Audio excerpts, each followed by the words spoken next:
दोस्तों, भारत और रशिया की दोस्ती कोई नई बात नहीं है। यह रिश्ता उतना ही पुराना और भरोसेमंद है जितना गांव के दो जिगरी यारों का होता है, जो सुख दुख में हमेशा साथ खड़े रहते हैं। दुनिया की बदलती सियासत और व्यापारिक हालातों के बीच यह दोस्ती हर बार नई मजबूती के साथ सामने आती है। आज की कहानी भी इसी रिश्ते की नई कड़ी है। 2 साल पहले की बात है, जब हमारे विदेश मंत्री एस जयशंकर रशिया के दौरे पर गए थे। तब उन्होंने ने रशिया से बिल्कुल सीधे और सरल तरीके से बात की, जैसे गांव का व्यापारी मंडी में अपना सामान बेचने की बात करता है। बोले, देखो दोस्त, यह जो सामान है इसे भारत से मंगवाना शुरू करो, इससे हमें भी तुम्हारे बाजार में घुसने का मौका मिलेगा। यह बात दिसंबर 2022 की है।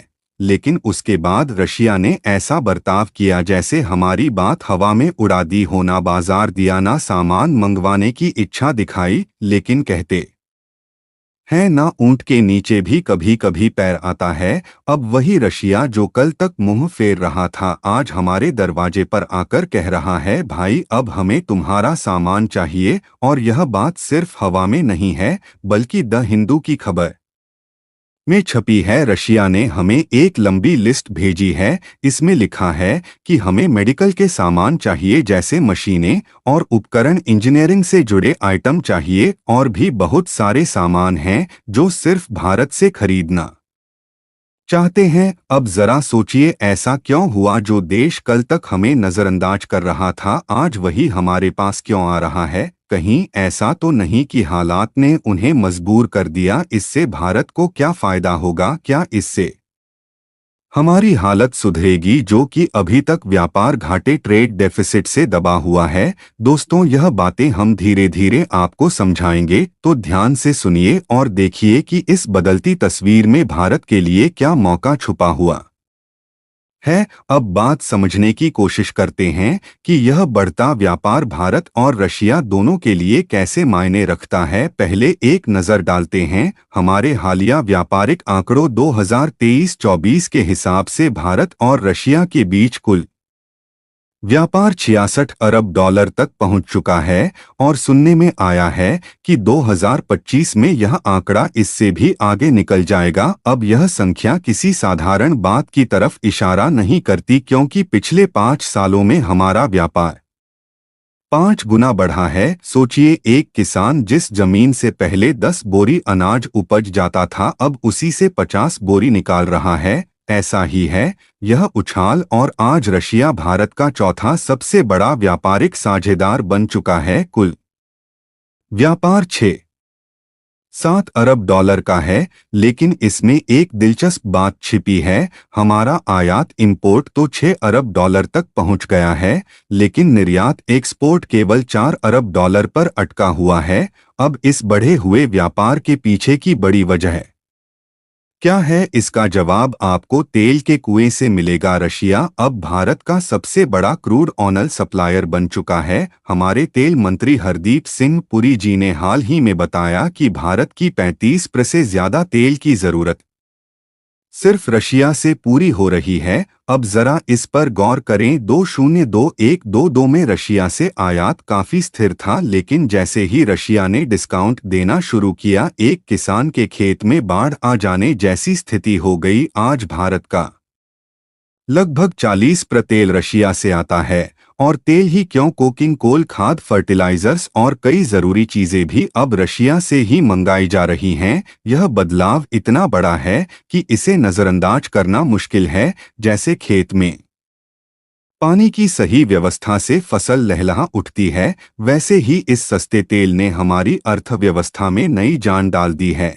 लेकिन यहाँ सोचने की बात यह है कि क्या यह व्यापार संतुलित है? हमारे निर्यात का आंकड़ा तो बहुत छोटा है। तो अब सवाल उठता है, इस असंतुलन को कैसे ठीक किया जाए? अब सोचिए दोस्तों, जब रशिया भारत से भारी मात्रा में आयात कर रहा है, तो ऐसा क्यों हो रहा है? बात साफ है, रशिया को अपने जरूरतों का हल भारत में दिखाई दे रहा है। इसके अलावा वेटरनरी साइंस के उपकरण, शुगर केन से बने एथेनॉल, टॉफिनो बियर और विभिन्न प्रकार के आभूषण जैसे गोल्ड, सिल्वर और प्लैटिनम की भी डिमांड की गई है। रशिया की इस मांग ने यह तो साफ कर दिया है कि भारत की उत्पादक क्षमता अब उनकी जरूरत बन चुकी है। लेकिन क्या यह हमारी तरफ से निर्यात को बढ़ाने का सही मौका है, और क्या भारत इस मौके का सही तरीके से फायदा उठा पाएगा? दोस्तों, यह नया आयात का सिलसिला हमारे व्यापार घाटे को कैसे प्रभावित कर सकता है, और इसमें भारत की रणनीति क्या होनी चाहिए? जैसे ही रशिया ने भारत को अपनी यह लंबी चौड़ी लिस्ट भेजी, भारत में तुरंत हलचल मच गई। हमारी कॉमर्स मिनिस्ट्री ने भी तेजी दिखाई और ऐलान किया कि जिन लोगों के रशिया में व्यापारिक संपर्क हैं या जिन्होंने वहां अपना कोई सेटअप बनाया हुआ है, वे इस मौके का फायदा उठा सकते हैं। उन्हें रशियन मार्केट में आसानी से एंट्री करने की अनुमति दी गई। अब इससे भारत को कई बड़े फायदे होंगे। सबसे पहला फायदा, हमारे निर्यात एक्सपोर्ट्स में जबरदस्त उछाल आएगा। यह तो आप जानते ही हैं कि हमारे मर्चेंडाइज एक्सपोर्ट्स अब तक सीमित रहे हैं, लेकिन अगर हमें रशियन बाजार तक सीधी पहुंच मिलती है तो यह हमारे लिए किसी वरदान से कम नहीं होगा। लेकिन इस पूरे व्यापार में एक गहरी समस्या छुपी है। रशिया से हमारा आयात तो आसमान छू रहा है, लेकिन निर्यात के नाम पर हमारी झोली खाली है। इसी वजह से दोनों देशों के बीच जो व्यापार घाटा, ट्रेड डेफिसिट है, वह अब 57 अरब डॉलर तक पहुंच गया है। यह तो ऐसा है जैसे कोई किसान हर दिन पड़ोसी के खेत से अनाज खरीद रहा हो, लेकिन अपना अनाज वहां बेचने का मौका ही ना मिल रहा हो। एस जयशंकर ने इस समस्या को बहुत पहले भांप लिया था। उन्होंने दिसंबर 2022 में ही रशिया के सामने एक ठोस सुझाव रखा था। उन्होंने करीब 500 सामानों की एक लंबी लिस्ट भेजी थी, जिसमें कहा गया था, भाई हमें भी तुम्हारे बाजार में अपनी जगह दो। उनका साफ कहना था कि अगर हमें रशियन मार्केट एक्सेस मिल जाए तो यह घाटा काफी हद तक कम हो सकता है। लेकिन अफसोस, रशिया ने इस सुझाव को नजरअंदाज किया। बात आगे बढ़ने के बजाय वहीं अटक गई। इतना ही नहीं, कुछ महीने पहले भी जयशंकर ने इस मुद्दे पर फिर जोर दिया, लेकिन स्थिति जस की तस बनी रही। यहां तक कि एफटीए फ्री ट्रेड एग्रीमेंट की बात भी कई बार उठी ताकि भारत को रशियन बाजार में सीधे पहुंच मिल सके।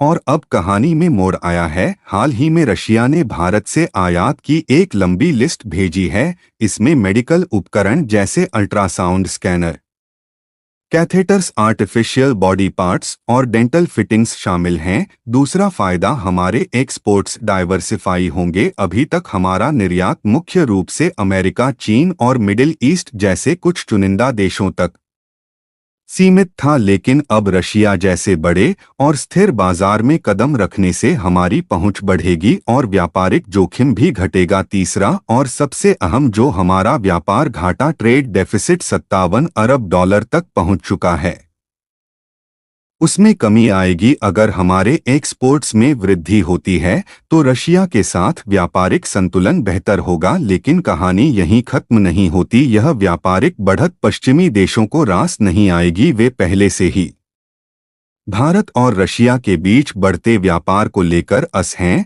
और अब जब दोनों देशों के बीच 3 प्रमुख मार्ग पूरी तरह सक्रिय हो चुके हैं तो व्यापार को रोकना और भी मुश्किल होगा। पहला रास्ता स्वेज नहर, दूसरा international north south transport corridor और तीसरा हाल ही में चालू हुआ चेन्नई व्लादिवोस्तोक कॉरिडोर। यह तीसरा कॉरिडोर, जो लगभग 1.5 महीने पहले आधिकारिक रूप से शुरू हुआ, भारत और रशिया के बीच व्यापार को तेज और आसान बनाएगा। यह भारत के लिए केवल आर्थिक दृष्टि से बल्कि रणनीतिक दृष्टि से भी बहुत बड़ा मौका है। आने वाले समय में यह देखना दिलचस्प होगा कि भारत इन अवसरों का कितना लाभ उठाता है। आपकी क्या राय है?